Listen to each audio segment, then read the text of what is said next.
A friend of mine had a bearded dragon and they couldn't take care of it anymore, so I inherited it and it just kind of spiraled out of control from there.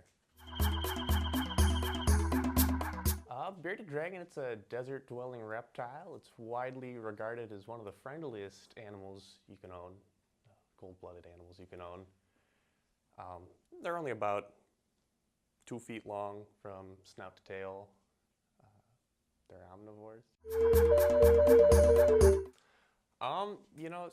Snakes aren't the most affectionate animals you can own. They can be pretty tame.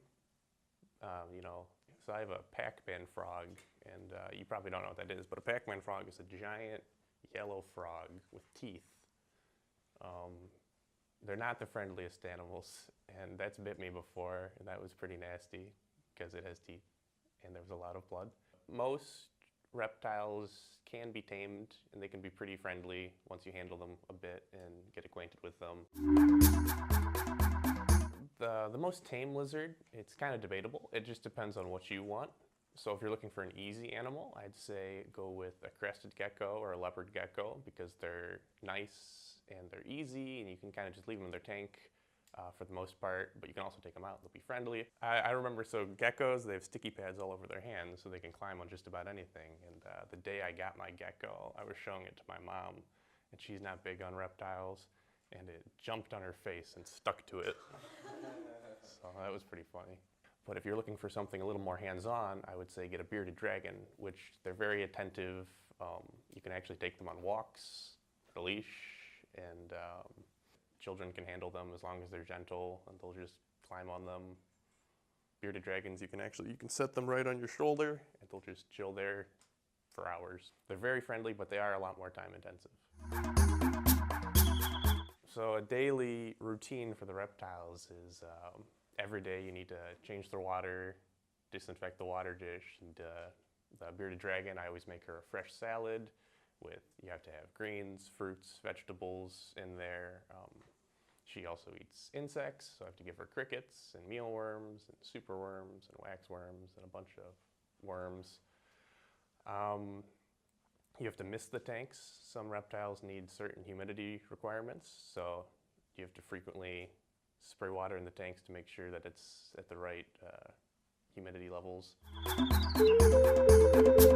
Most pet stores carry quite a bit of reptile gear, but there are also reptile shows that I go to where you can get stuff for cheaper, or get stuff that's harder to find, like wood to put in the tanks and certain vitamins and stuff for the reptiles. Vitamins, they come in a powder, and you coat the insects in the powder before you feed them. I use the vitamins, and I think that they help. A reptile itself does not cost a lot. You can get a bearded dragon for under $50 as a baby. But where the cost really starts to rake up is the tank. And an enclosure, you're looking at around $100 for a large glass tank. And anything bigger than that, you'll actually have to build yourself, which can cost a couple $100.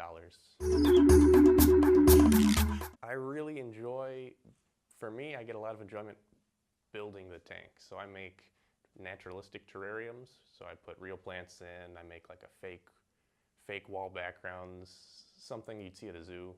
I really enjoy doing that. Food requirements, crickets are 10 cents each. When my bearded dragon was growing up, it was eating 30 crickets a day, so that's $3 a day. That adds up pretty quick, but you're also looking at vegetables, fruits, whatever else you're feeding them. The vitamins, like I mentioned, you need to buy those. You need to buy new substrate as they get dirty. You have to scoop out the dirt and put new stuff in. So it can be a very expensive hobby, definitely. Some animals are more expensive than others.